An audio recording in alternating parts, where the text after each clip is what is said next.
2023 കണക്കനുസരിച്ച് ഓസ്ട്രേലിയ വിട്ടുപോയ ആകെ ആളുകളുടെ എണ്ണം എന്ന് പറഞ്ഞു കഴിഞ്ഞാൽ 2,19,100 പേരാണെന്നാണ്. സ്പെഷ്യലി ഇപ്പൊ അത് അഫക്ട് ചെയ്യുന്ന ഇന്റർനാഷണൽ സ്റ്റുഡൻസിനാണ്. നമുക്ക് പ്രെഡിക്ട് ചെയ്യാനേ പറ്റുന്നില്ല, എന്ത് പറഞ്ഞുകൊണ്ടാ ചിന്തിക്കണേന്ന് പോലും മനസ്സിലാവാത്ത സിറ്റുവേഷൻ ആണ് ഇങ്ങനെ. കാര്യം അവർക്ക് ഇത്രയൊക്കെ ചെയ്തിട്ടും കുറെ ശ്രമിച്ചിട്ടും PR കിട്ടുന്നില്ല. Hi everyone, welcome back to my YouTube channel. ഇന്നത്തെ വീഡിയോ എന്താണെന്ന് വെച്ച് കഴിഞ്ഞാൽ റീസെന്റ് കുറെ പേര് ഓസ്ട്രേലിയ പോകുന്നു.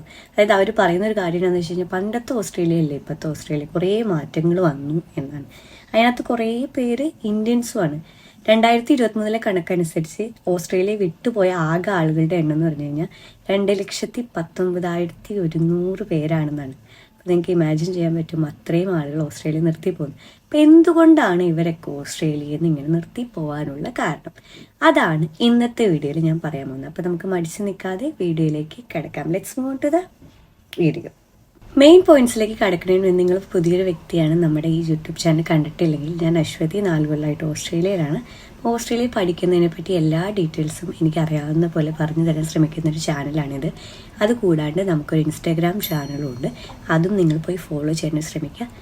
അതുകൂടാണ്ട് നമുക്കൊരു കമ്മ്യൂണിറ്റി ഉണ്ട്, അതിനകത്ത് ടെലിഗ്രാമിൽ ഒരു കമ്മ്യൂണിറ്റി ഉണ്ട്. അതിനകത്ത് എങ്ങനെയാണെന്ന് വെച്ച് കഴിഞ്ഞാൽ ഓസ്ട്രേലിയ വരാൻ ആഗ്രഹിക്കുന്നതോ അല്ലെങ്കിൽ ഓസ്ട്രേലിയ പഠിക്കാൻ ആഗ്രഹിക്കുന്ന ആളുകളുടെ ഒരു കമ്മ്യൂണിറ്റിയാണ്. ഇപ്പോൾ തന്നെ അത് 2000 ഹിറ്റ് ചെയ്യാറായി. അപ്പോൾ നിങ്ങളും അങ്ങനെ ഒരു വ്യക്തിയാണ്, അപ്പോൾ നിങ്ങൾക്ക് അവരുമായിട്ട് കണക്ട് ചെയ്യണം, സംസാരിക്കണം എന്നൊക്കെ ആണെങ്കിൽ നമ്മുടെ ഈ യൂട്യൂബ് ചാനൽ സബ്സ്ക്രൈബ് ചെയ്തിട്ട് സബ്സ്ക്രൈബ് എന്ന് പറഞ്ഞിട്ട് എനിക്ക് ഇൻസ്റ്റഗ്രാമിൽ ഒരു DM അയക്കുക. അപ്പോൾ നിങ്ങൾ ഞാൻ കമ്മ്യൂണിറ്റിയിൽ ആഡ് ചെയ്യുന്നതാണ്. വേറെ എന്നാ, അപ്പം നമ്മുടെ ഇൻസ്റ്റാഗ്രാം ചാനലിലൂടെ ഫോളോ ചെയ്യാനായിട്ട് നിങ്ങൾ ശ്രമിക്കുക. എന്തുകൊണ്ട് ആളുകൾ ഓസ്ട്രേലിയ നിർത്തി പോകുന്നു? അതിനകത്ത് മെയിൻ പോയിന്റ്, ആദ്യത്തെ പോയിന്റ് എന്ന് വെച്ച് കഴിഞ്ഞാൽ ഹൈ കോസ്റ്റ് ഓഫ് ലിവിങ്. നിങ്ങൾക്കറിയാം ഓസ്ട്രേലിയയിലെ കോസ്റ്റ് ഓഫ് ലിവിങ് കൂടുതലാണെന്ന് എല്ലാവരും കേട്ടിട്ടുണ്ടാവും. പക്ഷേ പണ്ടത്തെ ഒരു സിറ്റുവേഷനേ അല്ല ഇപ്പോൾ. ഞാൻ വന്ന സമയത്തെന്ന് വെച്ച് കഴിഞ്ഞാൽ നമ്മൾ ഓസ്ട്രേലിയ കോസ്റ്റ് ഓഫ് ലിവിങ് കൂടുതലുള്ളതാണ്, എക്സ്പെൻസീവ് ആണെന്ന് നമുക്കറിയാം. ആ ഒരു സിറ്റുവേഷനേ അല്ല ഇപ്പോഴെന്ന് വെച്ച് കഴിഞ്ഞാൽ ഓരോ വർഷം കൂടുതലും മാറ്റങ്ങൾ ഉണ്ടാവും എന്നുള്ളത് ശരിയാണെങ്കിലും ഇത്രയും പൈസ കൂടിയേക്കണ എനിക്കൊന്നും വിശ്വസിക്കാനേ പറ്റുന്നില്ല. നമ്മൾ പണ്ട് ഒരു $50 കിട്ടുന്ന സാധനങ്ങളുടെ ഇപ്പം $50 കൊടുത്ത് അതിൻ്റെ പകുതി പോലും കിട്ടാത്ത സിറ്റുവേഷനാണ്. അത്രയും ഓരോ സാധനങ്ങൾക്കും അവർ വില കൂട്ടിയതാണ്. ഗ്രോസറീസ് ആയിക്കോട്ടെ, നിങ്ങളൊന്ന് പുറത്ത് ഫുഡ് കഴിക്കാൻ $20 പണ്ട് കൊടുത്തെങ്കിൽ $20 ഇപ്പം ഒരാൾക്ക് തിന്നാൻ പോലും കിട്ടാത്ത സിറ്റുവേഷനാണ്. അപ്പോൾ നിങ്ങൾക്ക് മനസ്സിലാവാൻ പറ്റും, അതിപ്പോൾ ഞാനിപ്പോൾ പറഞ്ഞത് ഇന്ത്യൻ റെസ്റ്റോറൻറ്റിൻ്റെ കാര്യമൊക്കെ കേട്ടോ. അപ്പോൾ നിങ്ങൾക്ക് മനസ്സിലാവും എത്ര സാധനങ്ങളുടെയൊക്കെ പ്രൈസ് കൂടിയെന്ന്. അപ്പോൾ അതൊക്കെ ഒരു വലിയൊരു പോയിന്റാണ് ആളുകൾ ഇവിടെ നിർത്തി പോകാനുള്ളത്. പിന്നെ ആളുകളുടെ എണ്ണം കൂടി. പണ്ട് 100 പേരാണ് മൈഗ്രേറ്റ് ചെയ്ത് വന്നുകൊണ്ടിരുന്നത്, ഇപ്പോൾ 1,00,000 പേര് വരും. അപ്പം അത്രയും വ്യത്യാസം വന്നു. അപ്പോൾ ഇവർക്ക് അതിനനുസരിച്ചുള്ള റിസോഴ്സസ് പ്രൊവൈഡ് ചെയ്യാനില്ല. അതിപ്പോൾ ഇൻഫ്രാസ്ട്രക്ചർ ഫെസിലിറ്റീസ് ഒക്കെ ഉണ്ടെങ്കിൽ പോലും അല്ലാണ്ട് ബിൽഡിങ്സ് കുറവാണ്, താമസിക്കാൻ സ്ഥലമില്ല. ഇപ്പോൾ റെന്റൽ ക്രൈസിസ് ഓസ്ട്രേലിയ നേരിടുന്ന എല്ലാവർക്കും അറിയാലോ. അപ്പോൾ അക്കോമഡേഷൻ കിട്ടാൻ അത്രയും പാടായിക്കൊണ്ടിരിക്കുക. ഇന്നത്തെ സിറ്റുവേഷൻ അല്ലാന്ന് പറഞ്ഞു കഴിഞ്ഞാൽ ഇങ്ങനെ നെഗറ്റീവായിട്ട് പറയുന്നതല്ല, പക്ഷെ നിങ്ങൾ പ്രാക്ടിക്കലായിട്ട് കാര്യങ്ങൾ അറിഞ്ഞിട്ട് വന്നെന്ന് എൻ്റെ ഒരു ആഗ്രഹമുണ്ട്. അതുകൊണ്ടാണ് ഇവിടെ വീടുകൾ കിട്ടാനില്ല, റൂമുകൾ കിട്ടാനില്ല, ഭയങ്കര പാടാണ്. ഇപ്പം പറഞ്ഞൊരു സ്റ്റുഡൻറ് ഹൗസിംഗ് ഒക്കെയാണ് പിന്നെയും എളുപ്പം. ഇപ്പോൾ റൂമൊക്കെ പണ്ടത്തെ കിട്ടണ്ടെങ്കിലും അപ്പം അത്രയും ഡിമാൻഡ് കൂടുതലും സപ്ലൈ കുറവായതുകൊണ്ട് എല്ലാത്തിൻ്റെയും പൈസ ഭയങ്കര കൂടുതലാണ്. കോസ്റ്റ് ഓഫ് ലിവിംഗ് എന്ന് പറഞ്ഞാൽ ഇവിടെ വളരെ കൂടുതലായതുകൊണ്ട് പല ആളുകൾക്കും മാനേജ് ചെയ്യാൻ പറ്റുള്ളൂ. ഇൻകം കൂടുതലാണെങ്കിൽ പോലും അത് മാനേജ് ചെയ്യാൻ പറ്റണില്ല എന്നുള്ള രീതിയിലാണ് ആളുകൾ ഇവിടെ നിന്ന് മെയിനായിട്ടും നിർത്തിപ്പോകുന്നത്. അടുത്ത പോയിന്റ് ഞാൻ പറയാൻ പോകുന്നത് റൂൾസിനെ പറ്റിയിട്ടാണ്. റൂൾസിൻ്റെ കാര്യം നിങ്ങൾക്കറിയാം, ഓസ്ട്രേലിയയിൽ എപ്പോഴും മാറിക്കൊണ്ടിരിക്കുന്നു.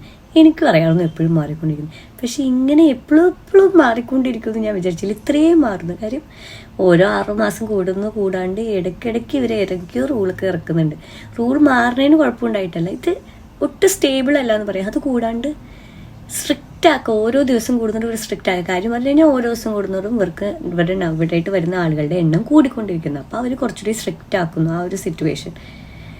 എസ്പെഷ്യലി ഇപ്പോൾ അത് അഫക്ട് ചെയ്യുന്ന ഇന്റർനാഷണൽ സ്റ്റുഡൻസിനാണ്. കാര്യം ഇന്റർനാഷണൽ സ്റ്റുഡൻസിൻ്റെ വരാനുള്ളത് ഇപ്പോൾ വിസ റിജക്ഷൻ കൂടുന്നു. അത് കൂടാണ്ട് അവർ വരുമ്പോൾ ഉള്ള ഡോക്യുമെന്റ്സിൻ്റെ അവർ കുറച്ചുകൂടി സ്ട്രിക്റ്റ് ആയിട്ട് ചെക്ക് ചെയ്യുന്നു. ഇപ്പോൾ വന്നു കഴിഞ്ഞാൽ തന്നെ ഇപ്പം കുറേ പേര് നിർത്തിപ്പോകാൻ വേറൊരു കാര്യമാണ്, സ്റ്റേ ബാക്ക് കഴിഞ്ഞ് കഴിഞ്ഞാൽ പഠിക്കാനൊരു ഓപ്ഷൻ ഉണ്ടായി. ഇപ്പോൾ എങ്ങനെയാണെന്ന് വെച്ച് കഴിഞ്ഞാൽ അവർ PR കിട്ടാണ്ടാവുമ്പോൾ അവർ സ്റ്റുഡൻറ് വിസയിലെടുത്ത് വേറൊരു കോഴ്സ് പഠിക്കുന്നു. ഇപ്പോൾ നഴ്സിംഗ് എടുത്ത് പഠിക്കുന്നു, എന്നിട്ട് PR മേടിക്കുന്നു. ആ ഒരു സിറ്റുവേഷൻ ആയിരുന്നുള്ളത്. ഇപ്പം ആ ഒരു സംഭവം പറ്റില്ല. നിങ്ങളുടെ സ്റ്റേ ബാക്ക് പീരീഡ് കഴിഞ്ഞു, അതായത് നിങ്ങൾ പഠിച്ചു, നിങ്ങളുടെ സ്റ്റേ ബാക്ക് പീരീഡ് കഴിഞ്ഞു, നിങ്ങൾക്ക് PR കിട്ടിയില്ല അല്ലെങ്കിൽ ജോലി കിട്ടിയില്ലെങ്കിൽ ഒന്നുകൂടെ പഠിക്കാനുള്ള ഓപ്ഷൻ ഇല്ല. അവർ ആ ഒരു ഇത് എടുത്തു കളഞ്ഞു. നിങ്ങൾക്ക് ഒന്നുകൂടെ പഠിക്കണമെങ്കിൽ നിങ്ങൾ നാട്ടിൽ പോയിട്ട് ആദ്യം തൊട്ട് പ്രൊസീജിയർ ചെയ്യണമെന്ന് അവർ പറയുന്നത്. അങ്ങനെ പറഞ്ഞ് കുറേ പേര് നിർത്തി പോയിട്ടുണ്ട്. അപ്പം ഇങ്ങനെ റൂൾസ് ഇങ്ങനെ മാറ്റിക്കൊണ്ടിരിക്കുന്നതും സ്ട്രിക്റ്റ് ആക്കുന്നതും കുറേ പേര് ഇവിടെ നിന്ന് പോകാനുള്ള ഒരു കാരണമാകുന്നുണ്ട്. പിന്നെ കുറേ പേര് ഓസ്ട്രേലിയക്ക് അപ്ലൈ ചെയ്യാതിരിക്കാനുള്ള കാര്യം ഇത് തന്നെയാണ്. കാര്യം ഇവിടെ സ്ട്രിക്റ്റ് ITR വേണം. ബാക്കി ഇപ്പോൾ UK ആണെങ്കിൽ അത്രേ പാടില്ല എന്ന് പറഞ്ഞ് കുറേ പേര് ഓസ്ട്രേലിയ വരണ പോലുമില്ല. അപ്പം നിങ്ങൾക്ക് മനസ്സിലാവില്ല, റൂൾസ് ഞാൻ ഭയങ്കര തുറന്നു പറയല്ല, എപ്പോഴും മാറിക്കൊണ്ടിരിക്കുക. നമുക്ക് പ്രെഡിക്റ്റ് ചെയ്യാനേ പറ്റുന്നില്ല. ഇപ്പോൾ നമുക്ക് പണ്ടൊക്കെ ആണെങ്കിൽ പറയാമായിരുന്നു, ഓക്കെ അതിന് ഇപ്പോൾ ഡിമാൻഡ് ഉണ്ട്, പിന്നീട് നമുക്ക് അപ്പോൾ അറിയാൻ പറ്റും. ഇതിപ്പോൾ എന്ത് പറഞ്ഞുകൊണ്ടാണ് ചിന്തിക്കണേന്ന് പോലും മനസ്സിലാവാത്ത സിറ്റുവേഷനാണ് ഇങ്ങനെ റൂൾസ് മാറിക്കൊണ്ടിരിക്കുന്നത്. അടുത്തത് ടാക്സ് കൊടുക്കണേനും ആർക്കും കുഴപ്പമില്ല. നമ്മൾ കൊടുത്തു കഴിഞ്ഞാൽ അതനുസരിച്ച് നാട്ടിലെ പോലെ അല്ല, ഇവിടെ നല്ല ഇൻഫ്രാസ്ട്രക്ചർ ഫെസിലിറ്റീസ് ഒക്കെ ഇവർ കൊണ്ടുവരുന്നുണ്ട്. പക്ഷേ ടാക്സിൻ്റെ പെർസെൻറ്റേജ് എന്നുള്ളത് വളരെ കൂടുതലാണ് എപ്പോഴും നമുക്ക് തോന്നാണ്. കാര്യം നമുക്ക് കിട്ടുന്ന ഗ്രോസ് ഇൻകം അല്ലെങ്കിൽ ഗ്രോസ് ഏർണിങ്സ് വളരെ കൂടുതലാണ്. പക്ഷേ ടാക്സ് കഴിഞ്ഞ് നമ്മുടെ വരുന്ന നെറ്റ് ഇൻകം എന്ന് പറഞ്ഞത് വളരെ കുറവാണെന്ന് വെച്ചാൽ അത്രയും ശതമാനം ടാക്സ് പിടിക്കുന്നു. കയ്യിലൊന്നും കിട്ടുള്ള അവസാനം എന്ന് പറഞ്ഞ് കുറേ പേര് ഇനി ഇവിടെ നിന്നിട്ട് കാര്യമില്ല എന്നുള്ള രീതിയിൽ പറയുന്നുണ്ട്. റീസെൻ്റ്ലി ടാക്സിൻ്റെ പെർസെൻറ്റേജ് കുറച്ചിരുന്നു, ഒരു 3% കുറച്ചിരുന്നു. അതെനിക്ക് തോന്നുന്നത് ലോ ഇൻകം മിഡിൽ ഇൻകം ആണ്. അതിനെപ്പറ്റി ഞാൻ വീഡിയോ പറഞ്ഞിരുന്നു, റീസെൻ്റ്ലി വന്ന മാറ്റങ്ങൾ എന്നുള്ള രീതിയിൽ. സ്റ്റിൽ നമുക്ക് കിട്ടുന്ന പൈസ ഇത്രയും ടാക്സ് കഴിഞ്ഞിട്ട് വളരെ കുറവാണെന്ന് പറഞ്ഞിട്ട് കുറേ പേര് നിർത്തുന്നുണ്ട്. കാര്യം അത് വർത്തിട്ടല്ലാന്ന്. കാര്യം ഇവിടെ ഉള്ളവർക്ക് ഇത്രയും ചിലവുള്ള കാരണം ഇവർ മൺഡേ ടു ഫ്രൈഡേ അത്രയും മണിക്കൂർ, മൺഡേ ടു ഫ്രൈഡേ അല്ല സാറ്റർഡേ സൺഡേ കൂടിയും വർക്ക് ചെയ്തിട്ടും ടാക്സ് കഴിയുമ്പോൾ അവരുടെ കയ്യിൽ ഒന്നും കിട്ടുള്ള, അവർ വർത്തിട്ടല്ല എന്ന് പറഞ്ഞിട്ട് കുറേ പേര് പോകുന്നു. എങ്ങനെയാണെന്ന് വെച്ച് കഴിഞ്ഞാൽ നിങ്ങൾ എത്ര കൂടുതൽ പൈസ ഉണ്ടാക്കുന്നു അത്രയും കൂടുതൽ ടാക്സ് പിടിക്കുന്നു. അപ്പോൾ അവർ കൊടുക്കുന്നു, ഞങ്ങൾ പിന്നെ എന്തിനാ കൂടുതൽ ഉണ്ടാക്കുന്നത്, അതനുസരിച്ച് നിങ്ങൾ ടാക്സ് പിന്നെയും പിടിച്ചു പോകല്ലേന്ന് പിന്നെ എല്ലാം പറയുന്നതാണ്. പണി എടുക്കണവരുടെ നിന്ന് പൈസ മേടിച്ചിട്ട് അൺഎംപ്ലോയിഡ് ആയിട്ടുള്ള ആളുകൾക്ക് കൊടുക്കുന്ന കാര്യം എന്താണെന്ന് വെച്ച് കഴിഞ്ഞാൽ ഇവിടെ അൺഎംപ്ലോയിഡ് ആയിട്ടുള്ള ആളുകളാണെങ്കിൽ സിറ്റിസൻസിന് ഇവർ ഗവൺമെൻറ് പൈസ കൊടുക്കുന്നുണ്ട്. അത് ഈ ടാക്സിൽ നിന്ന് പിടിച്ചിട്ടാണെന്നാണ് ഇവർ പറയുന്നത്. അപ്പം അങ്ങനെയൊക്കെ ടാക്സ് എന്നുള്ളത് വലിയൊരു ഘടകമാണ്. എല്ലായിടത്തും ടാക്സ് ഉണ്ട്, നാട്ടിലും ഉണ്ട്. നമുക്ക് ക്ലെയിം ഒക്കെ ചെയ്യാം. പക്ഷേ ക്ലെയിം ചെയ്യുന്നതിന് ഒരു പരിധിയുണ്ട്. ഭയങ്കര കൂടുതലായിട്ട് ടാക്സ് പിടിക്കണമെന്ന് നമ്മുടെ കയ്യിൽ പൈസ കിട്ടുമ്പോൾ നമുക്ക് മനസ്സിലാവും. ഇനി നമുക്ക് ജോബ് ഓപ്പർച്യൂണിറ്റീസിനെയും PR സിസ്റ്റത്തിനെ പറ്റി സംസാരിക്കാം. ജോബ് ഓപ്പർച്യൂണിറ്റീസിനെ പറ്റി സംസാരിക്കാൻ നേരത്ത് പറയാനുള്ളത് എന്താണെന്ന് വെച്ച് കഴിഞ്ഞാൽ ഇവിടെ ചില ഒക്യുപ്പേഷൻസിന് ഒടുക്കത്തെ ഡിമാൻഡുമാണ്, ചില ഒക്യുപ്പേഷൻസിന് ഒട്ടും ഡിമാൻഡില്ല. For example health care sector ആണെങ്കിൽ നിങ്ങൾക്ക് ഭയങ്കര ഡിമാൻഡ് ഇരിക്കും, അതേസമയം ബിസിനസ് ആണെങ്കിൽ ഒട്ടും ഡിമാൻഡ് ഉണ്ടാവില്ല. അപ്പോൾ ഹെൽത്ത് കെയർ സെക്ടറിൻ്റെ PR സിസ്റ്റം ആ ഒരു ഇതെന്ന് പറഞ്ഞു കഴിഞ്ഞാൽ വളരെ എളുപ്പമാണ്. അതേസമയം ബിസിനസ് സെക്ടറിൻ്റെ വരാൻ നേരത്ത് PR കിട്ടണമെങ്കിൽ ഭയങ്കര പാടും. വേറൊരു ഇത് പറയുവാണെങ്കിൽ നിങ്ങൾ ഹെൽത്ത് കെയർ സെക്ടറിൽ നിന്ന് വന്ന ഒരാളാണ്, അതായത് നിങ്ങൾ ഫോർ എക്സാമ്പിൾ നിങ്ങൾ നേഴ്സാണ്, നേഴ്സിന് 65 പോയിന്റ്സ് മതിയായിരിക്കും PR കിട്ടുന്നത്. അതേ സമയത്ത് നിങ്ങളൊരു ബിസിനസ് ഫീൽഡിൽ നിന്ന് ഫോർ എക്സാമ്പിൾ ബിസിനസ് അനലിസ്റ്റ് ആണെന്ന് വെച്ചോ, നിങ്ങൾക്ക് 100 പോയിന്റ് കിട്ടിയാലും ചിലപ്പോൾ PR കിട്ടിയെന്ന് വരത്തില്ല. അപ്പോൾ ഇവരുടെ PR കാൽക്കുലേറ്റ് ചെയ്യുന്നത് പോയിന്റ് സിസ്റ്റം ആണെങ്കിലും ഓരോ ഫീൽഡിനും ഓരോ പോയിന്റ്സാണ് അവർ വച്ചേക്കുന്നത്. അപ്പോൾ ഇവിടെ ആളുകളുടെ എങ്ങനെയാണോ വേണ്ട അതനുസരിച്ചാണ് ഇവർ PR. അല്ലെങ്കിൽ നിങ്ങൾക്ക് എത്ര പോയിന്റ് കിട്ടിയെന്ന് പറഞ്ഞാലും ഇവിടെ സ്കിൽഡ് ഓക്യുപ്പേഷൻ ലിസ്റ്റിൽ ഇല്ലെങ്കിൽ അതിലും കാര്യമില്ല. എല്ലാ ആൾക്കാരും കൊടുക്കും നമുക്ക് 5 വർഷം എക്സ്പീരിയൻസ് ഉണ്ട്, മറ്റേ ആൾക്ക് ഒട്ടും എക്സ്പീരിയൻസ് ഇല്ല, പക്ഷെ ആൾക്ക് PR കിട്ടി, ഞാനിനി ഇവിടെ നിൽക്കണം എന്തിനാ എന്നുള്ള രീതിയിൽ കുറേ പേര് നിർത്തിപ്പെട്ടിട്ടുണ്ട്. കാര്യം അവർക്ക് ഇത്രയൊക്കെ ചെയ്തിട്ടും കുറേ ശ്രമിച്ചിട്ടും PR കിട്ടുന്നില്ല. ബിക്കോസ് അവരുടെ ഫീൽഡ് എന്ന് പറയുന്നത് ഈ ഒരു ഫീൽഡ് ആയതുകൊണ്ട്. പിന്നെ ഇവിടുത്തെ ഞാൻ ഈ പറഞ്ഞ ഒക്യുപ്പേഷൻസിന്റെ ഡിമാൻഡ്സ് ആണെങ്കിലും നമ്മൾ വിചാരിക്കുന്ന പോലെയല്ല. ഓരോ 6 മാസം കൂടുന്നതോട് ഇവർ ഈ സ്കിൽഡ് ഓക്യുപ്പേഷൻ ലിസ്റ്റിൽ കുറേ കാര്യങ്ങൾ എടുത്തു കളയുന്നു, കുറേ മാറ്റുന്നു.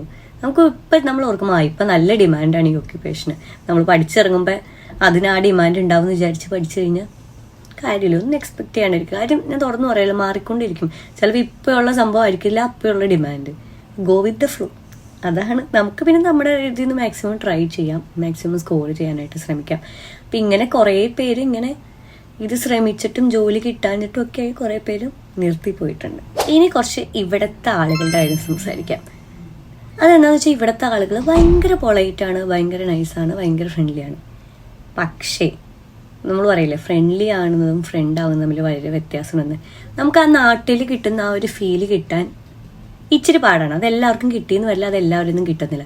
കാര്യം ഓസ്ട്രേലിയൻസിൻ്റെ കൂടെ തന്നെ ഇടപഴകാനായിട്ട് ശ്രമിക്കും. അങ്ങനെ വരാൻ നേരത്ത് നമുക്ക് ആ ഒരു കംഫർട്ട് സോൺ എല്ലാവർക്കും അത് കിട്ടിയെന്ന് വരത്തില്ല. പക്ഷെ ഞാൻ എപ്പോഴും പറയും നിങ്ങൾ എല്ലാ കൾച്ചറും ഇടപഴകണം എന്നൊക്കെ ഞാൻ പറയും. പക്ഷെ എല്ലാവർക്കും ഇടപഴകാൻ നോക്കിയാലും ആ ഒരു ചില സമയത്ത് അവർ പറയുന്നത് നമുക്ക് ജോക്സ് മനസ്സിലാവാതിരിക്കുകയോ അവരുടെ കൾച്ചർ മനസ്സിലാവാതിരിക്കുകയോ ചെയ്യും. അപ്പോൾ ആ ഒരു ക്ലോസ്നെസ് ഫീൽ ചെയ്യത്തില്ല. അപ്പോൾ ഇവിടെ ഫ്രണ്ട്സ് ഉണ്ടാക്കാൻ പാടാണെന്ന് കുറേ പേര് പറഞ്ഞു കേട്ടിട്ടുണ്ട്. അതിപ്പോൾ നാട്ടിലത്തെ ആ ഒരു ഫ്രണ്ട്ഷിപ്പൊക്കെ ഇവിടെ കിട്ടണം എന്നൊക്കെ പറഞ്ഞു കഴിഞ്ഞാൽ ഭയങ്കര പാടാണ്, ഒരിക്കലും കിട്ടത്തില്ല, നമ്മൾക്ക് പ്രാക്ടിക്കലായിട്ട് ചിന്തിക്കാം. അങ്ങനെ പറഞ്ഞ് കുറേ പേര് പോയിട്ടുണ്ട്. അപ്പോൾ അത്രയൊക്കെയാണ് മെയിനായിട്ടുള്ള പോയിന്റ്സ്. കുറച്ച് പോയിന്റ്സാണ് ഞാൻ കവർ ചെയ്തിട്ടുള്ളൂ. ഇതൊന്നും ആരെയും ഡീമോട്ടിവേറ്റ് ചെയ്യാനോ തളർത്താനോ ഒന്നുമല്ല. പക്ഷേ കുറേ പേര് പോകുന്നത് എന്തുകൊണ്ടാണ് നിങ്ങൾ ചിന്തിക്കണം. നിങ്ങളും അങ്ങനെ ഒരു വ്യക്തിയാണെങ്കിൽ നിങ്ങൾ ഇവിടെ വന്ന് നിങ്ങളുടെ സമയം കളയരുതല്ലോ വെറുതെ. അല്ലെങ്കിൽ പിന്നെ എനിക്ക് പറയാനുള്ളത് നിങ്ങളിതൊക്കെ അറിഞ്ഞിട്ട് വരണം. അല്ലാണ്ട് നിങ്ങൾ വലിയ എക്സ്പെക്റ്റേഷൻസ് വെച്ച്, ഞാൻ എപ്പോഴും പറയും, ഒന്നും എക്സ്പെക്ട് ചെയ്യാണ്ട് വരാം, അപ്പോൾ നമുക്ക് ഒരു കുഴപ്പമുണ്ടാവില്ല. ഭയങ്കര എക്സ്പെക്റ്റേഷൻ വെച്ചിട്ട് ഇവിടെ വന്നു കഴിഞ്ഞിട്ട് എൻ്റെ ദൈവം ഞാൻ ഉദ്ദേശിച്ച സ്ഥലമല്ലല്ലോ ഇത് എന്ന് നിങ്ങൾ വിചാരിക്കരുത്. അതിനും കൂടിയാണ് നമ്മുടെ ഈ ചാനലിൽ ഇവിടെ എന്താണ് നടക്കുന്നത് അതാണ് പറയുന്നത്. അല്ലാണ്ട് നമ്മൾ ഓസ്ട്രേലിയ ആനയാണ് ചേനയും ചക്കയെന്ന് പറഞ്ഞ് ഇവിടെ ഇട്ട് അങ്ങനെ എല്ലാവരെയും വിളിച്ചുകൊണ്ട് അതൊന്നുമല്ല നമ്മുടെ ഈ ചാനലിൻ്റെ ലക്ഷ്യം. നമുക്കിവിടെ എന്താണോ കാണുന്നത്, നമ്മളിവിടെ എന്താണോ അറിയുന്നത്, അത് പോസിറ്റീവ് ആയിക്കോട്ടെ നെഗറ്റീവ് ആയിക്കോട്ടെ, ഇത് രണ്ടും പറയിക്കുക നിങ്ങൾ. കാര്യം പിന്നീട് നിങ്ങൾ വന്നിട്ട് ചോദിക്കരുത് ചേച്ചി പറഞ്ഞിട്ടാണ് ഞങ്ങൾ വന്നത് എന്ന് നിങ്ങൾ ഒരിക്കലും പറയരുത്. ഇവിടെ കഷ്ടപ്പാടുണ്ട്, പക്ഷെ ശ്രമിച്ചാൽ എന്തായാലും വിജയം. വേറെ തന്നെ എല്ലാവരും ഹാപ്പി ആയിട്ടിരിക്കുക. നമ്മുടെ ഈ ചാനൽ സപ്പോർട്ട് ചെയ്യുക, സബ്സ്ക്രൈബ് ചെയ്യുക, ഫ്രണ്ട്സിന് ഹെൽപ്ഫുൾ ആവുന്നതാണെങ്കിൽ ഷെയർ ചെയ്യുക. ഇനി കാണുന്നവരെ പിന്നെ എല്ലാവരും ഹാപ്പി ആയിട്ടിരിക്കുക. ഇനി കാണുന്നവരെ ബൈ ബൈ.